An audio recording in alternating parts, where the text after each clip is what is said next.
that took the head of state, President Abdel Fattah al-Sisi, to United Arab Emirates, India and Bahrain lately, and we're going to discuss that in detail. But delighted to have with us Dr. Hussein Shereba, political and economic analyst, and Dr. Mohamed Azeem, professor of political science. Good morning, gentlemen. Good morning. A very good morning to both of you. And as my dear colleague Dina said, we are talking about a very successful tour which took the head of the state to three Asian nations. First, the United Arab Emirates and Bahrain, and then in India. Let's first talk about the Gulf region and about our deeply rooted ties with both countries. Here, it's the United Arab Emirates and Bahrain. Would you please, Dr. Shereba, highlight the importance of this visit and the timing of it in this very particular time, and especially in addressing the 11th Manama dialogue, the annual meeting which gathers a lot of the senior officials and heads of states from all over the globe? First of all, it's not the first successful one. Sure. Fattah al-Sisi, from the very beginning, when he started, and he started to express Egypt, not Fattah al-Sisi.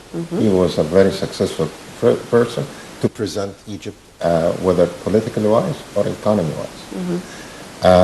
This one has another significant touch, which is involved with the Emirates when he started this, and he met Sheikh Mohamed bin Zayed and Sheikh Al Maktoum, Mohamed bin Al Maktoum. Mohamed bin Rashid Al Maktoum. Yeah. So the head of the United Arab Emirates, this is not only to time. He wants to express, first of all, that we are still brothers, and we will continue any roadmap for the Arabs, for the benefit of the Arabs, and we are in need to your assistance, as well as you are in need to our assistance and advice. Why I say assistance and advice, especially we do have a problem right now in the Gulf area, which is Yemen, and that's a core business. The second one is Bahrain. So both of them are not in a normal situation. Yeah. So this is why he went just to tell everybody, Egypt is backing you up, whatever the decision you're going to go for it. We are there, and we will help as we can. Arabs, number one, and as Egyptians. The importance, the second importance of this, we do have a Syria issue. And the Syria issue, somebody thinks there is a kind of a conflict of interest between Egypt and the Gulf area, which is wrong. We should have different opinions, which will level the way of solving the problem in a better way, not one closed mind. So we do have Saudi Arabia, and we do have the Gulf area, and we do have other countries. One of them is UAE. So Egypt has its own privilege, its own idea, its own thought told us this. So, and we are not taking the issue of Syria as Syria, but we're taking the issue of Syria as fighting terrorism, which is the international one, whatever the shape of it is right now. We are going to tackle this in detail because President Abdel Fattah al-Sisi is speaking in front of the Manama dialogue. He mentioned Syria, Palestine, Libya, Yemen, I mean parts of the region.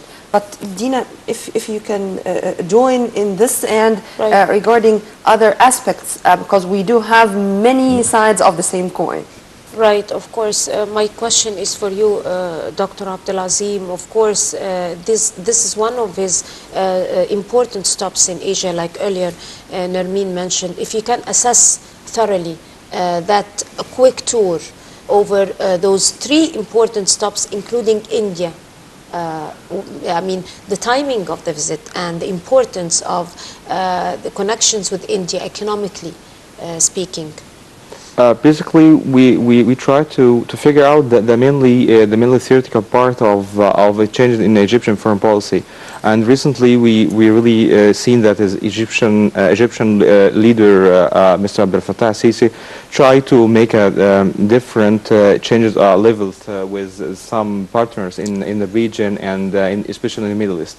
One of the main important of that, he tried to make mainly tours, especially like we mentioned before, like in the Gulf countries, and right now some Asian countries like Bahrain and United Arab Emirates and India.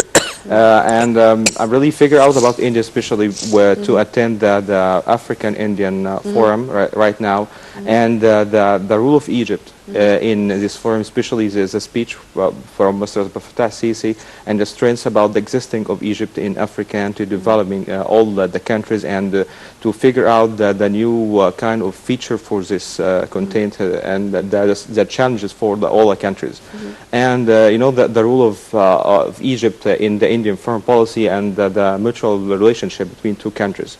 And as we see, the of countries like Egypt is the six countries in the strengths for the Indian trades in last years, and Egypt is one of the important countries for trade for the Indian too. So the economic dimension, one of the importance of this visiting to Indian, and the strategic talks between two countries, and emphasize from Mr. President of India the rule of Egypt and the dictating democratic by the last parliamentary election right now. It's one of the important rule for the main key country in the region as Egypt.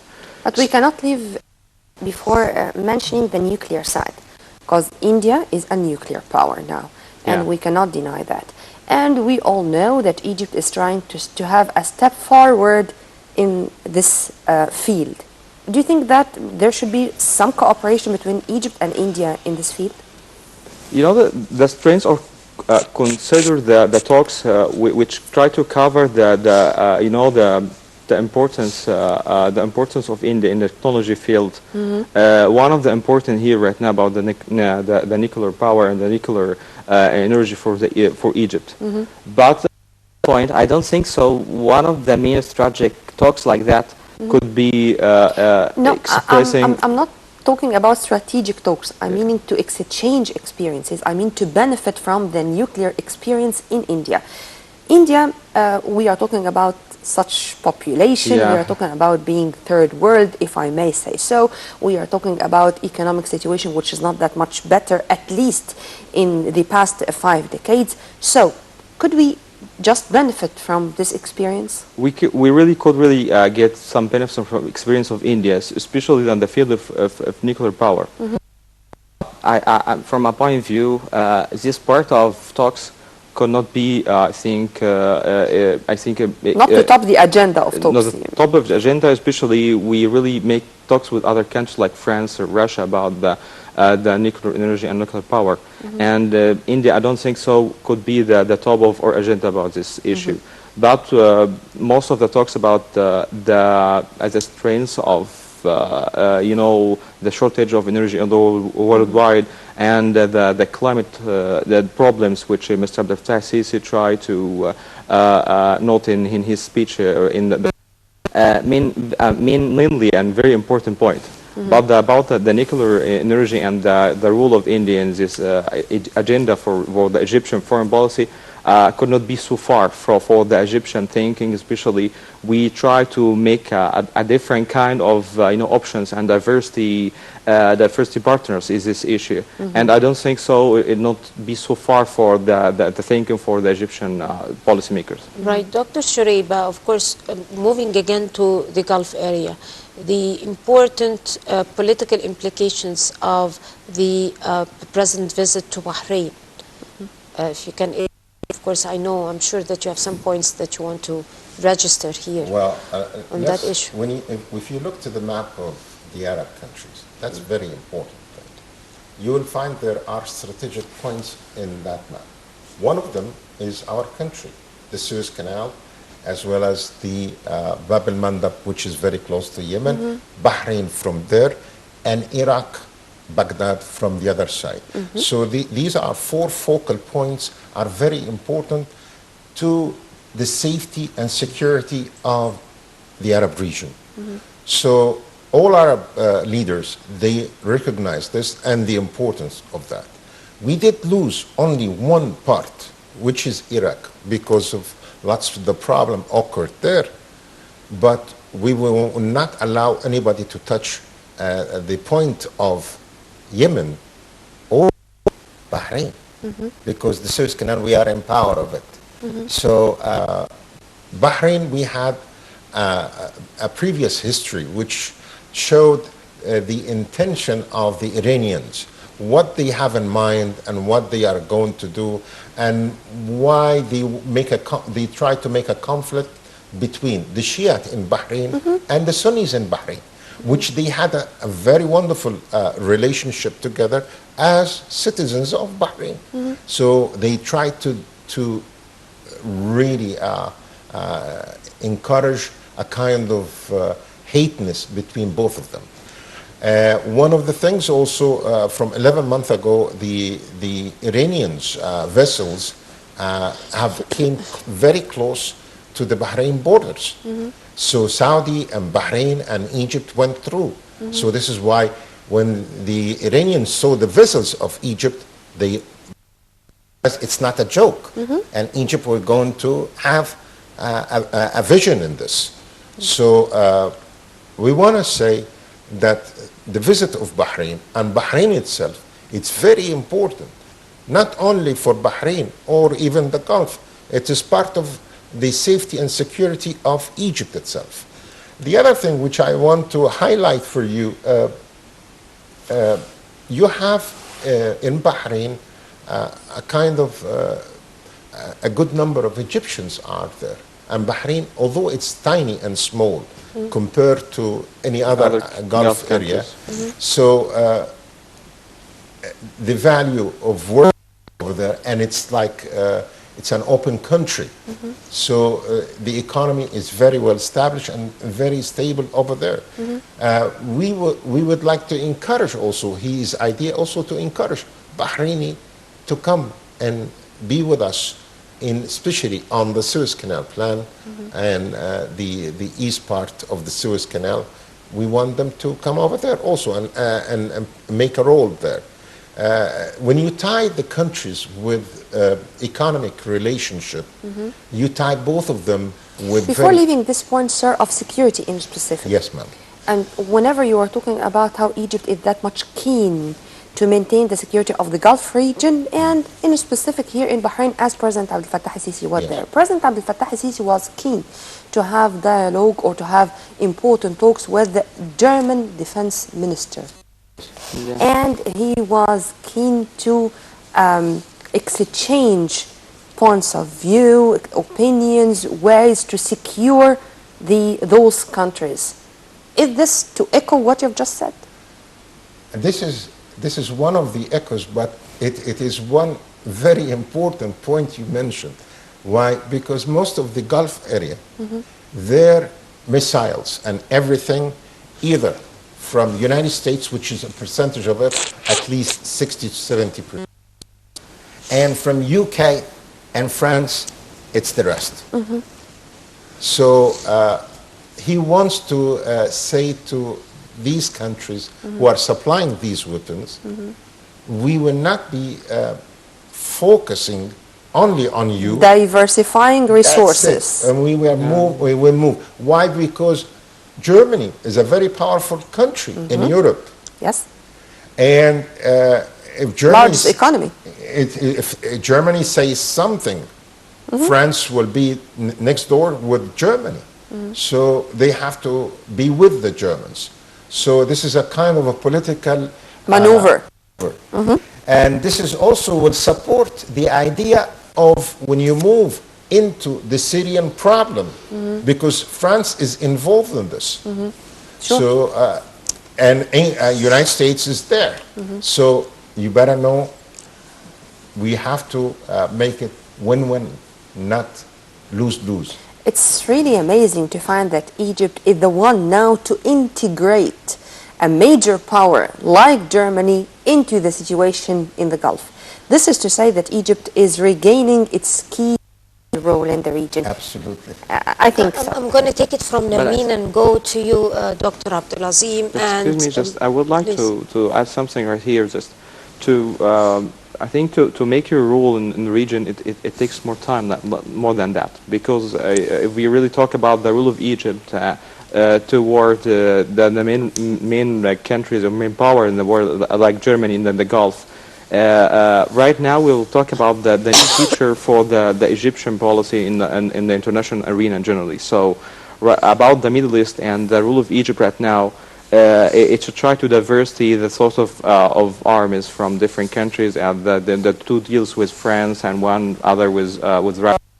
You know, China. And right now we're talking about the one of deal with China. So I don't think so. This is just the rule of Egypt. Right now, Egypt to try to emphasize that the new way of acts in the region, the new way of actual by alliance with other like Bahrain and other Gulf countries like Saudis and United Arab Emirates, and you know, of those countries to deal with the main crisis in Iraq and in Syria and Yemen.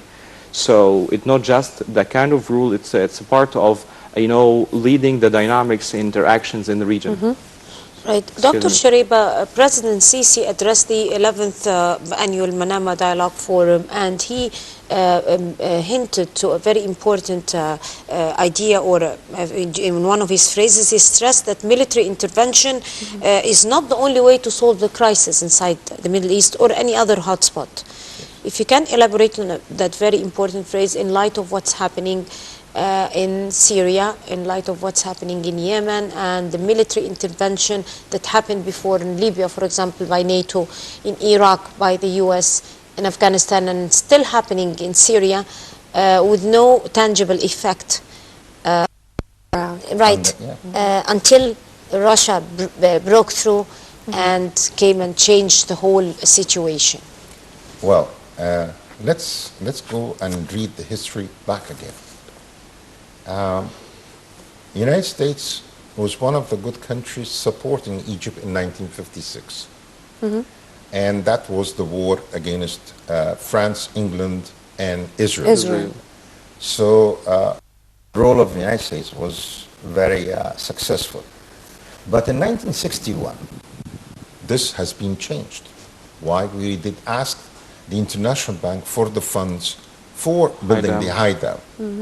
So this is another way of changing and maneuvering with countries, but this one in economy-wise. Why did one country moved within 5 years into different attitude? And Nasser did manage to do this.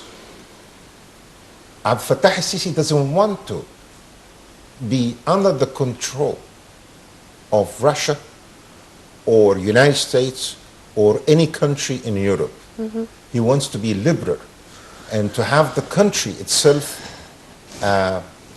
If you want to deal with me, you deal with me as a focal country in the Middle East, very powerful, and not only very powerful, we are the largest population in all Arab country. Number 9, our army is considered, and we do have lots of resources in our country, and it's going to rebuild back again, and it'll be flourishing. So we are not interested at this moment to be under the control of, under the mission of United States or even Russia. This is very clear vision for this. When he said about the terrorism, who created the terrorism or the idea of terrorism? In the first place. In the first place. You will find Bin Laden and his group, which is Al-Qaeda, it was by United States. And it was against Russia. So you are in between two countries and they play with you as they like. So we are not interested of that way. So the terrorism is not only Al-Qaeda right now, it has been expanded in different shape and different idea. Why? Because most of the countries in the Arab countries, they were focusing not on education and human future. So they were ignoring this. This is why Al-Qaeda and all these terrorist actions were taking a very good place in every Arab country. Not only this, they expanded this to where? Europe, United States. So they had suffered. So Fattah al-Sisi is asking all these countries who have really started the idea of this supporting fanatics guys, not to support fanatic guys no more. That's number one. Number two, to control their income and to let this dry out, because you cannot do this unless somebody is supporting them with funds and weapons. Where are they getting their weapons and where they get the funds? Who is paying for this? Have to be someone. So he's asking the whole community, international community, we are in need to fight terrorism. Egypt will not fight this alone, or the Arabs. But we are. We are fighting right now.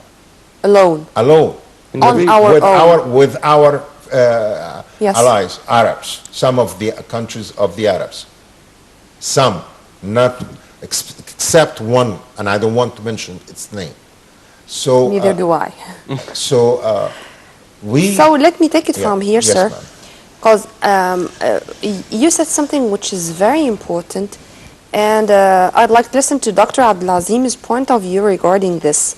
Dr. Shereba said that one of the main reasons behind the talks between President Abdel Fattah al-Sisi and his counterparts, especially in the United Arab Emirates and Bahrain, was to say that we are on common grounds, or we do have the same the same aspect or the same opinion regarding the situation on Syria. Because if you are going to read not among lines, if you're not going to read deeply, you would think that there are differences whether to keep Bashar al-Assad or not to keep Bashar al-Assad, whether there is the so-called moderate opposition in Russia, or there are all rebels, or there are all terrorists, whether we are to support the Russian regime, the Syrian regime, or to support the revolutionists, if there is still revolutionists in Syria right now after the damages and the devastation and the destruction which took place there. Which is which? Mr. President Abdel Fattah al-Sisi usually emphasized about the, I think, banning from Egypt to any interventions in the crisis like Syria or Yemen from other countries. And right now, as we see that the dramatical events in Syria lead us to thinking more how really Egypt can really deal with that. And as we see usually, like the consideration and coordination from Egypt to from Egypt to other countries in the Gulf countries, and they try to make talks with the partners all in the alliance or in the alliance or in the region generally. So right now we really don't meaning this crisis is the mainly crisis in region, because we have as Dr. Hussein mentioned the crisis by the terrorism threats for all the countries. And as we see yesterday, the spokesman by Daesh or ISIS, who I think mentioned about the responsibility, the clash for Russian plan in the peninsula of Sinai here. And this part of mention about the rule of terrorists, which form the dynamics in the region generally, and in Egypt, if we really try to make a special way of thinking of Egypt to reforming the region after 2011. So mostly of talks right now talked about the rule of Egypt, where and to reforming this part of this crisis in the region generally. And as you talked, how really dealing with this part of the future for the Syrian country and Syrian people, which already suffer a lot last years. Right, Dr. Shereba, of course, I do have to build on what Nermeen just said, because it should have more elaboration in the sense of the moderate opposition, what is called moderate opposition in Syria, which is moderate to the West and insurgents to us here in the Arab world. And what's happening in Syria right now, in sense also of the Russian assistance to the Syrian regime, and Egypt's stance from the whole situation, and the Gulf area stance from the other end. This is very controversial. The visit of President Sisi is important right now at this timing to the Gulf, but also sorting out the situation according to the Syrian crisis could be a little bit complicated. How could it be sorted out in terms of a unifying stance, if it could ever be solved? Because we all know that there is a very, very complicated, controversial stance on the Gulf part and the Saudi part. So do you think this visit could be taken as a step to freeze the ice or somehow be able to effect some change? I would like to refer that there is no ice between the idea of Egypt and the idea of Saudi Arabia. Both of them, they are focusing on the benefit of Syria itself and the people of Syria. Egypt is taking this step as a kind of a maneuver, because Bashar himself is in power. And we don't want to have the same scenario which happened with Saddam Hussein and the Iraqi problem which is occurred over there, and you have four different parts in Iraq. You don't have one unity of Iraq. So that's the focal point of Egypt for Syria. Saudi Arabia doesn't need Bashar, not as a person, but doesn't need Bashar because he has killed some of his people. I'm not a judgment to say if Bashar is to be accused or not, but I would like to have, and Saudi Arabia recognized this, that there will be a kind of a phase, an intermediate period, where we allow this Bashar to be like this in power for very limited time. In the meantime, we will have the Syrian people, not the people who are raising guns against each other, but the Syrian people, they have to gather together and they have to collect very reasonable. The Syrian people are being evacuated. They have been evacuated for 3 years now. Syria is empty of its people. I know. This is of the real Syrian people, the real innocent Syrian civilians. people can come back, and there is more are in Syria. But the problem you have over here in Syria, lots of influence from out of Syria wants to divide Syria into at least 3 parts. So we don't want to have this. Egypt doesn't want to have this. True. We want to keep Syria as Syria, one unit, not as Iraq before. United States said democracy, we're going to have them in Iraq. Did we have democracy in Iraq? Did we have a very strong nation which have oil and their Do we have currency? Iraq in the first place? We have Do we have Iraq? with no democracy. Where is Do we have Iraq in the first place? Where is the strongest? When was the last time you have listened about any news coming from Abadi, the Iraqi Prime Minister? When was it, Dr. Abdela? I think like 10 days ago, like we mentioned about the new way of talks to deal with Okay, my last question is going to be to both of you, gentlemen, because we are going to be a little bit away from that. President Abdel Fattah al-Sisi is also expected in the UK soon. And since you've both mentioned the diversity of our relations, what should be on our agenda there? Dr. Azeem? Okay, let's go ahead first. No problem. Okay. I think agenda for the Egypt Mr. President Abdel Fattah, Egyptian Mr. President Abdel Fattah al-Sisi, I think has many issues related to UK in the region, with the economic aspect, and the other part, how UK could really deal with mainly crisis, especially in Libya. And the role of UK in a crisis like Libya and Syria, and the talks between two leaders from Egypt and UK could emphasize about I think the strategic way leading the whole region, and how we really I think make strength point to mostly talks. I think the Prime Minister of UK recently to emphasize that the rule of democracy, the way of democracy in Egypt right now, would lead to different ways.